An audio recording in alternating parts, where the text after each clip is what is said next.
এই জানোয়ারটা সেই শিশুটারে এমন ভাবে হত্যা করছে তা পাবলিকে সহ্য করতে পারে না। সম্মানিত দর্শক, আপনারা ঠিকই শুনছেন, ফরিদপুরের 7 বছরের শিশুকে ধর্ষণ করা অভিযুক্ত দর্শককে ধরে সবাই মিলে গণদোলায় দিয়ে জায়গায় পিটিয়ে হত্যা করেছে।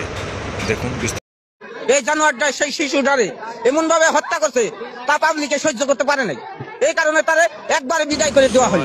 এরকম যাতে না করে কেউ, এই জন্য এরকম যাতে আর কেউ না করে সেই কাজটা করে দেওয়া হইলো রে। খুবই অন্যায় করছে। হ্যাঁ, খুব অন্যায় করছে। অন্যায় করে তো সাদা পাইলো, যে অন্যায় করছে এই অন্যায় সে সাদা বলে যাতে ওরে যেভাবে মারা ধরা হইলো যাতে এরকম যাতে কেউ না করে, ওর দেয়া সবাই যাতে হেদায়েত হয়ে যায়। এরকম মালিক মাল এরকম শাস্তি হবে। দর্শক, বলছিলাম এই চর নসিপুরের যে ঘটনা, চর নসিপুরে ক্লাস 1-এ পড়ে ছোট্ট একটি শিশু, সেই শিশুটি গতকাল বিকাল থেকে নিখোঁজ হয় এবং নিখোঁজ হওয়ার পর থেকেই প্রতিবেশী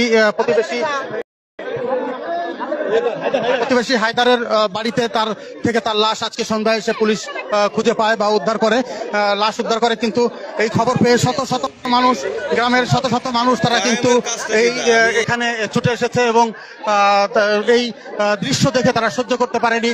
তারা ঘর ভেঙে তারা এই ঘরের মধ্যে প্রবেশ করে এবং যার বিরুদ্ধে এই ধর্ষণ এবং হত্যার অভিযোগ উঠেছিল তাকে নিজের হাতেই স্থানীয় জনতা